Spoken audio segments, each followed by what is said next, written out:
They were both, I'd say Parc Asterix is definitely the best one that France had. What do you reckon is the best one here? I don't know if it's a question coming up, but what do you reckon the best one in the UK is? I don't see how you can look past Alton Towers. I thought that. Anywhere that's got a spa on site is fine by me, because I don't have to go near the roller coasters. The thing about Alton Towers is you can quite comfortably fill a day without going on any of the horrible roller coasters, and that's important to me. Everything in as well, isn't it? Yeah, I mean, you can't do all of Alton Towers in a day, whereas Fort Park, everything is done in a day, and then you can go around and do some more stuff. I never forget, I went to Alton Towers once, and they've got Ugland, haven't they? I don't know if it's still there. That was their new land when I first went, but that's probably... What, as in the shoes? No, it was like caveman I'm thinking of massive pairs of horrible woolen shoes. No, they had like a caveman ankle or something like that. And they had a water balloon fighting area. So we got all these water balloons and we were having a water balloon fight. And we noticed there's a huge crowd of people watching us. Because they just were walking by, they thought, water balloon fight. So we just started pelting the onlookers with water balloons. It was absolutely brilliant. That's something that shouldn't be allowed in theme parks. You've reminded me of that. When you're on a water ride and you have them dickheads firing water guns at the side of them. Oh, I hate that, yeah. Full on in the face. And obviously me being mouthy, as soon as the first one hit me, I started having a bit of banter with the people firing them, which managed to draw the fire away from Anna, so she didn't get squirted. But I got hit in the face so many times because I was just giving it back verbally to them, and I believe they had the last laugh by constantly firing water at me. Very upsetting. They should be banned. They're awful. I don't think they should be allowed. And then Anna wouldn't let me have a go at getting my own back. She kept saying, they're not the same people who did it to you. I don't care. Yeah. I'm passing it forward. That's the way it should be. Synaptic Flare on Twitter said, how long is a reasonable queue time? I've queued for bloody ages before. Again, on the American ones, it was ridiculous. It was like an hour and a half queue. Anything over an hour, Splash Mountain or I don't bother. Yeah, I kind of agree that if it's when you're so close to the front and you think, because I think what the problem we had was we got halfway through and then they had a problem on it. Like, not a problem with the ride, it was like someone, I don't know, had to get off or whatever, so they had to stop it, and we thought we were right near the front, so we had to wait. But see, now in these modern times where you have the app on your phone, you can sit there, right, which one's got the smallest queue time, check it on the app, and then head to the ones with the smallest queue time, so everyone's darting over the park with their apps out. So in your £300 experience, you didn't get the fast track tickets that are an extra fiver? No. Jesus. So, because I was going to ask you that, I got the price up and you were ripped off. They were an extra 20 quid on the day, so we didn't bother. It probably a bit more than a fiver, but I don't think it was 20 quid.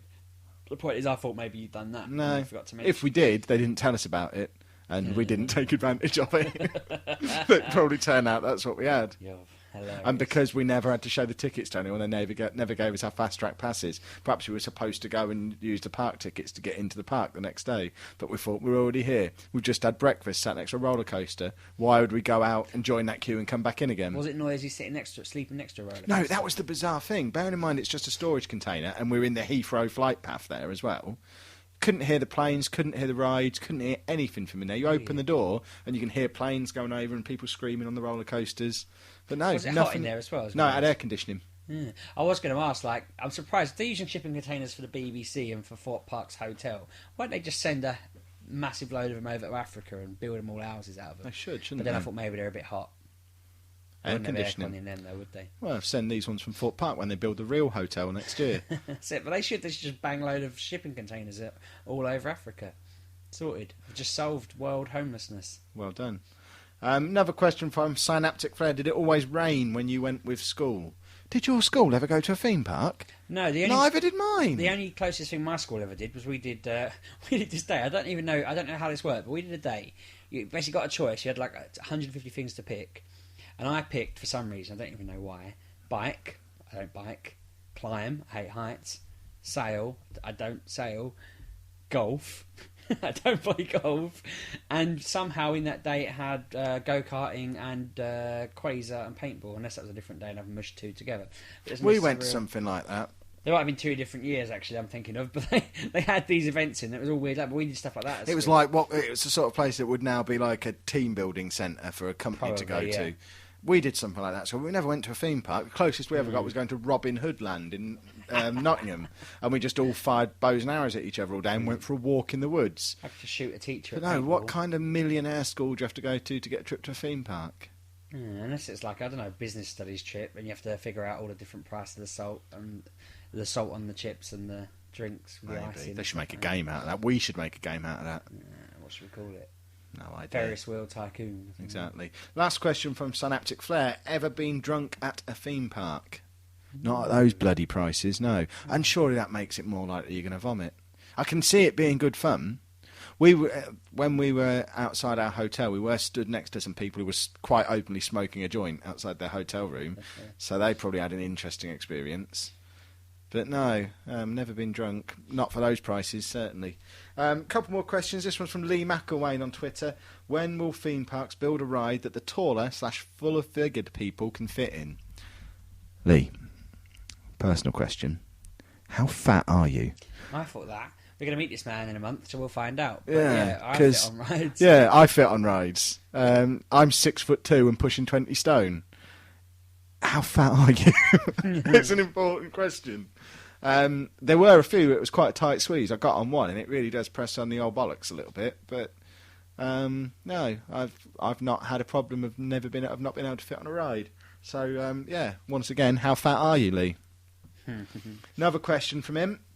Should people be allowed to wear those plastic ponchos to stay dry on the wet rides, such as the log flume? No. I don't see the harm in it. It's another £5 for the theme park's coffers. They need the money. Their tickets are so cheap to get in. When we went on this massive tidal wave one at Fort Park, me and Anna were sat right at the back on it, next to two other people who were wearing these ponchos, and I had a little giggle at them on the way on. What are you wearing a poncho for? It's a warm day. It's all a bit...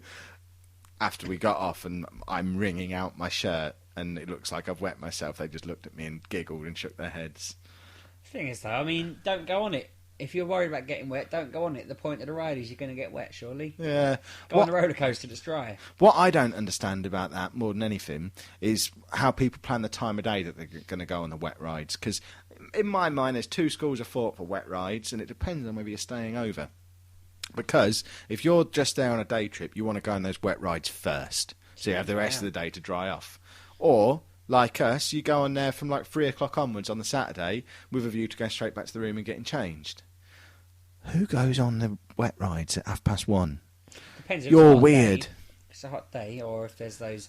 Some places have those things you can walk in, like air dryers. Yeah, if you ever been in one of them, they don't work.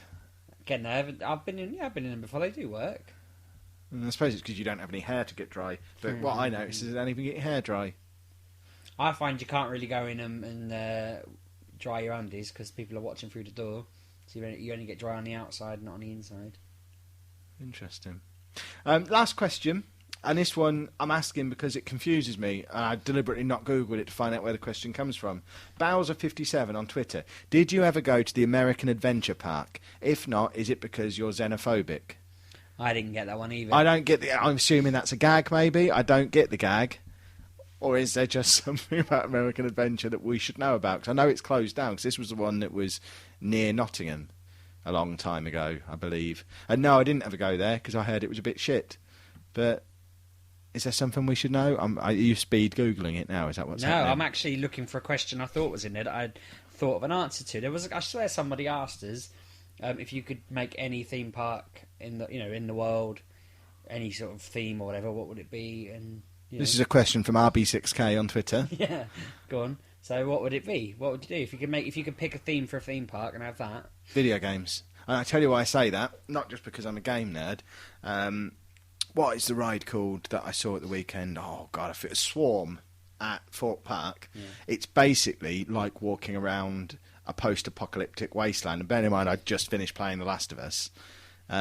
Walking around there, it's so cool. They've got like the fake TV channels talking about how the world ended, like news reports saying how the disease is set in. There's like overturned ambulances with the sirens still going, a crashed plane, a crashed helicopter. The ride even passes through a torn billboard that's got all the graffiti over it and stuff. Amazing. And it's like, it is apocalypse land. An apocalypse theme park would be awesome. There was two answers I thought of with this, and one of them, they both touch on yours. A portal theme park would be pretty cool. As long as it worked. Yeah, they need portals. But also... and it turns out they're actually considering doing it, so they've opened up the idea to doing it. They've said never say never. Nintendo doing a proper theme park would be bitching, because they've got enough characters to have a Mario wandering around, a Luigi, or this, that, and the other. They've got enough different games there. They can make rides out of all of that. Could they then beat Park Asterix in the brawl we were talking about earlier? Definitely, I reckon so, because they've Bullet Bill on their side, wouldn't they? All the little bullets. They could make a ride out of that. They could make a Mario Kart ride. They could have a go-kart. It would be probably one of the best theme parks in the world, if not the. I think they've got It'd such be in Japan, potential. though, wouldn't it? That's what I thought. I actually sat there thinking, I wonder if I could jump in, because in May apparently they said, well, we might do, when people are asking about the game Nintendo Land, and I thought they should do, because they're kind of half own Sonic now, don't they, as well, so they could have a few Sonic. I don't think they own him, but they've got him licensed. Yeah, so they could license a few Sonic loops. Sonic's already at Alton Towers, though. They'd have to prize him away from there. I Goes assume you're not allowed to be in. in more than one theme park. I assume that's the rule. Peppa Pig World are getting a Ben and Holly World as well. There's a bit of an echo in here, but yeah, they're getting a Ben and Holly World as well, which should be quite good. Awesome. Did you hear about that Angry Birds theme park somewhere in Scandinavia? Weird. That's a bit of a weird one. I'm sure that I've not made that up. I might well have done. It's a bit early, isn't it, to make one of them? I kind of feel like with Harry Potter. Well, to be fair, even in this country, there's an Angry Birds, just ordinary children's playground. I think I've seen that. It is just the playground, though. Yeah. But yeah, it's all very weird. I wonder what else they could make. Any films they can make into a theme park? I don't watch films. No. Could have a James Bond theme park where you go on loads of car chases and get shot at and stuff. Don't do James Bond. Did you see there's going to be a James Bond Sky channel starting next month?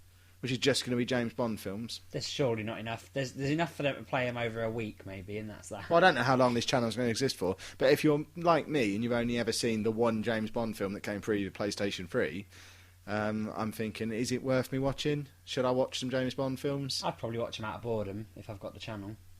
Yeah, do you know, this is a really random, it's not even connected to what we've been talking about, but you said you saw people smoking a joint, and I thought that's illegal, and then thought, I read an interesting article earlier about experiencing the effects of LSD legally without taking anything. Apparently they discovered if you put halves of ping pong balls on your eyes, shine red light at yourself, and play static a noise on a radio, you apparently hallucinate like your LSD.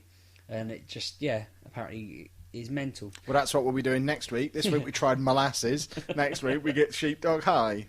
It just sounds mental. I even found step 1, turn the radio onto a station which is just static. Step 2, cut the ping pong ball in half and tape each over your eyes. Step 3, turn the red light on so it's facing your eyes. I kind of don't get how our ping pong balls see through. It says step 4, sit there for half an hour. Step 5, follow Ben Franklin and your new friend Harold the Unicorn into the gumdrop forest and live happily ever after. But that just sounds amazing. Apparently it's because if your body can't sense anything, it creates its own senses because it has to sense something, so you end up hallucinating. But I just thought that sounds... It's even got a little diagram of a man laying down with ping pong balls over his eyes. Oh, you can do it laying down, can you? You don't have to be stood up doing nothing for half an hour. Some lights on, yeah. Interesting. But that does sound like something we should all try. We should do it next week. Although I did once work on a mental ward when I was younger, when I did nursing, and they told me that your brain breaks after having LSD, apparently. So if this is the legal version of it, that is almost identical. Are you going to get ping pong balls banned? And the colour red? It could happen. But no, someone said to me, this guy said to me already, was like, yeah, when you take it, your brain snaps, and then that's it forever. And I thought, interesting. I wasn't going to try it anyway, but now I know that if, that happens, it's an interesting fact. Yeah. Time for a speed outro, because we've got about a minute of the show left, so here we go. I'm going to wrap this one. I might scat it, get it out there really quick. I won't just talk about it like this and explain what I'm going to do. I'll get straight into it and do it really quickly. That's Make sure you don't leave anything out there. We've not got much time here. Make sure you actually get it pinpoint on. Well, let me just read through the notes to make sure that I do as quick get it as all you can. We've got a minute left. Right. Next week's topic, boys and girls, has gone into the random topic selector, and it is inventions. I'm going to open that up to gadgets/inventions. So get your questions on inventions or gadgets into Best Thing From on Twitter, or email kevinsteve@gmail.com. Also, use those two mediums to keep your topic suggestions coming in. We're up to about 70 or so on the spreadsheet now, and the more awesome. So inventions for next week.